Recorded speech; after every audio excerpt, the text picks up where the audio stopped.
Hello everyone, welcome to my audio class. This is Prasun Banerjee of Kobi Joydev Mahavidyalaya.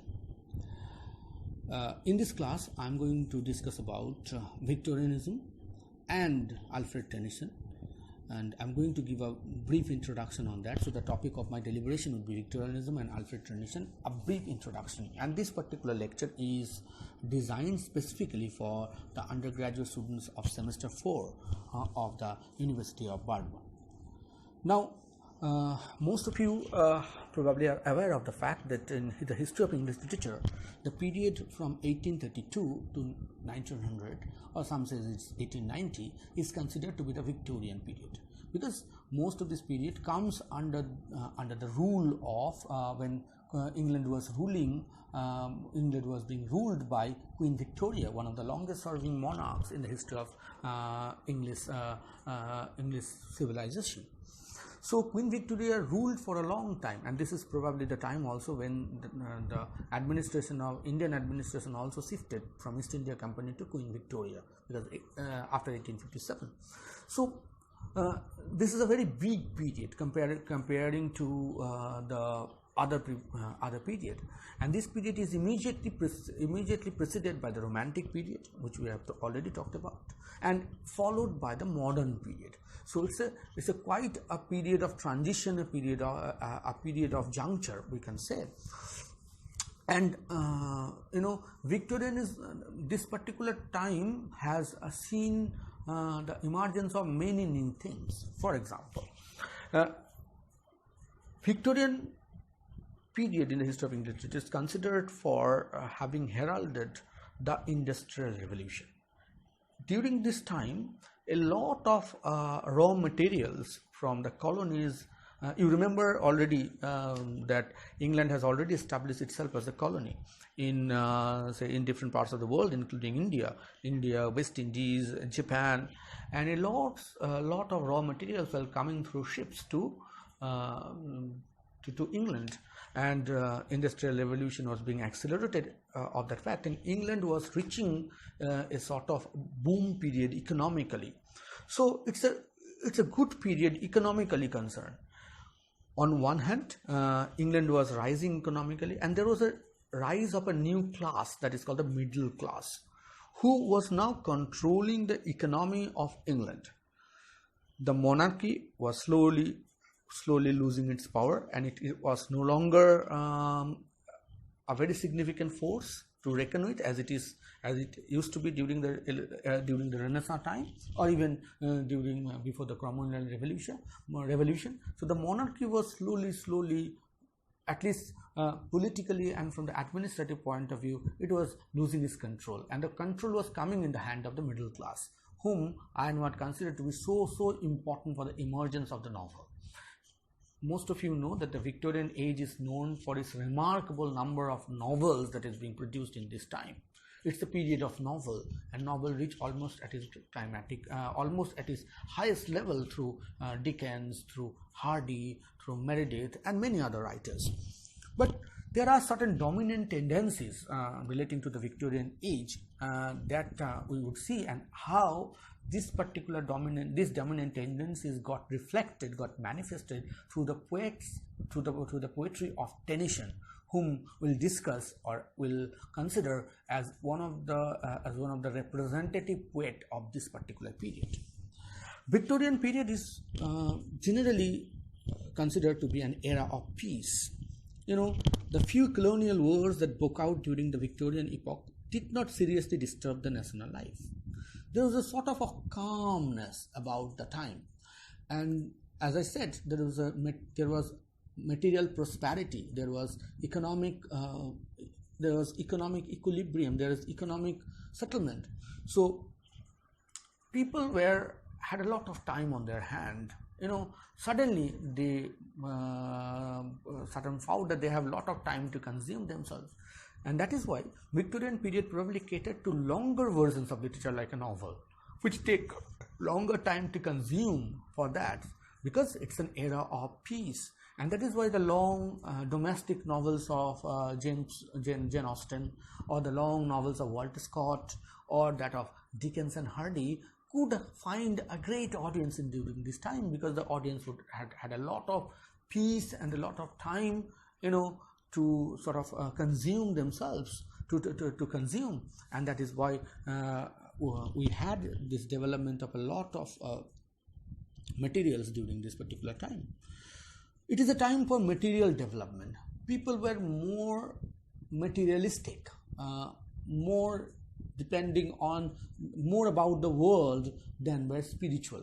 This is where it is different from the Romantic period, where the Romantic talked about spiritual revolution, closeness to nature. Victorians also talk about closeness to nature, but Victorians are more matter of fact. They are more materialistically closer to the world, and they are more about this world. They are most factually grounded in a way.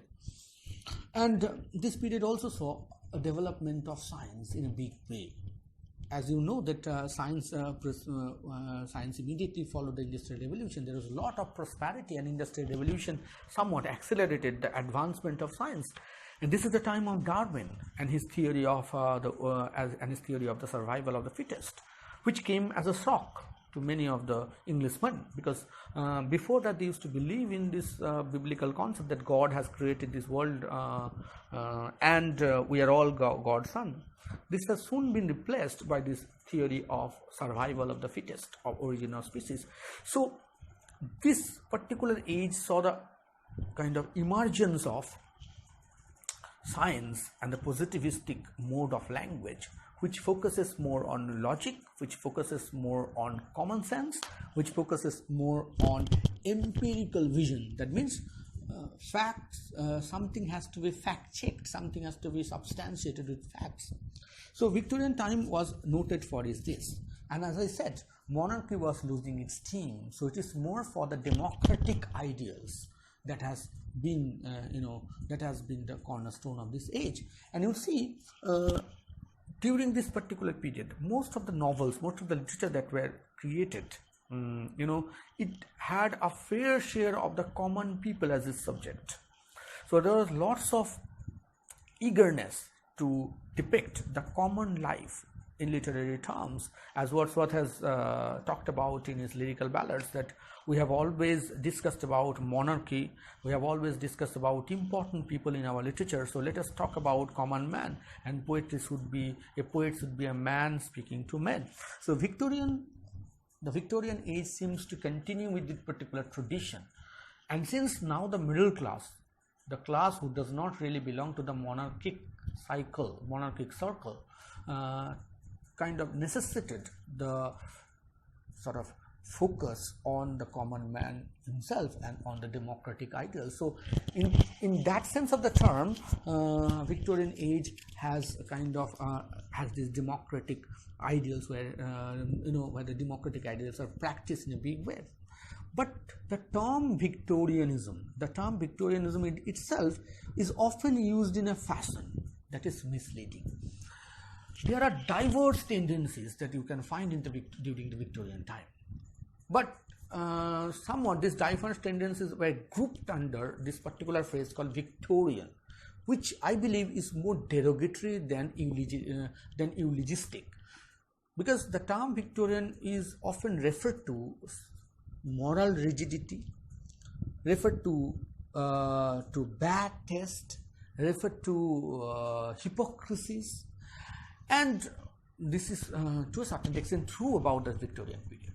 The Victorianism is known for this is, as I said, is often used as a fashion. It connotes bad taste, stuffy morals, and moral priggishness. These were attributes, true enough, of the Queen's private household. Queen Victoria was noted for her rigid morality. She was one of the proponents of this high moral structure. In real life, the situation was something different, but what she was projecting, what she was trying to upgrade, that England is a very moral nation. Please remember that England at that time was trying to project itself as a superior culture, particularly before the colonies. So it had to create a sort of its own image as a country of civilization, as a country of morality, and a country of good taste. This is simply what Victorianism tries to point at through its literature. It continued to have some of the impulses of the Romantic period, like their interest in past, their interest in the medieval past particularly, their interest in good behaviors. But what they focus on is more on formal behavior, forms.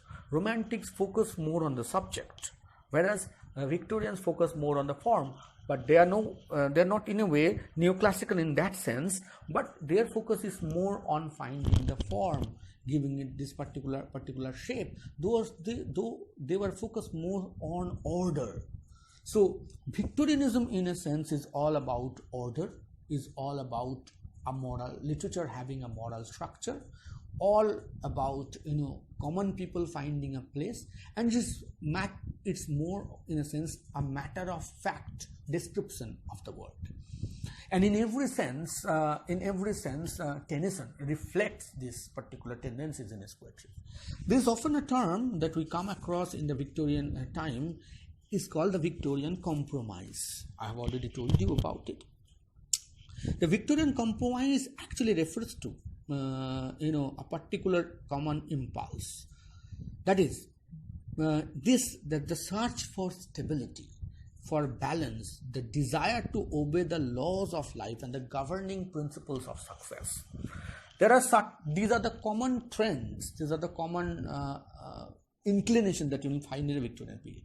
And to find all this, to find stability, balance, desire to obey the laws of life and governing principles of success, you sometimes tend to kind of ignore the realities of life. You tend to compromise with the actual realities of life. Victorian time is considered to be probably the most moral. I know people, say in a very jokingly sometimes said that the Victorian used to cover even the legs of the tables and the chairs to sort of veil their nakedness. But it is the Victorian time also that you see that prostitution was probably reaching was increasing day by day. People were being focused so much at literature, but the suffering of the people at the hand of the industries were huge as well. You can see that also in the literature of Dickens and everyone. So there is a sort of hypocritic aspect about Victorian age. Apparently everything was very glossy. Apparently everything was very very orderly. Apparently everything was very stable, but there were undercurrent of more kind of immorality, kind of disorder that will sign. So this dichotomy is one of the dominant tendencies of the Victorian period, which we can kind of discuss as the Victorian Compromise. Now, there are lots of things that we can discuss, but we are limiting our kind of discussion to this. Victorian time, as I have already said, that Victorian period is known for its abundance of novels. It is an age of novel. But poetry too developed in this particular period. But a particular brand of poetry which is novelistic in nature developed. That is narrative poetry. Victorian period has seen a lot of narrative poems, a poem which does tell you a story. There are lyrical poems as well, short lyrical poems as well, but the focus and the prominence was towards a narrative poem. And the poem that we are going to read, that the Lady of Shalott, is also in that sense a narrative poem. So in the second part of my lecture, I am going to focus on Tennyson and how does it reflect the general definition of and how does it reflect the general tendencies of the Victorian period. Thanks. Hello everyone. Welcome to my audio class. This is Prasun Banerjee of Kobi Joydev Mahavidyalaya. In this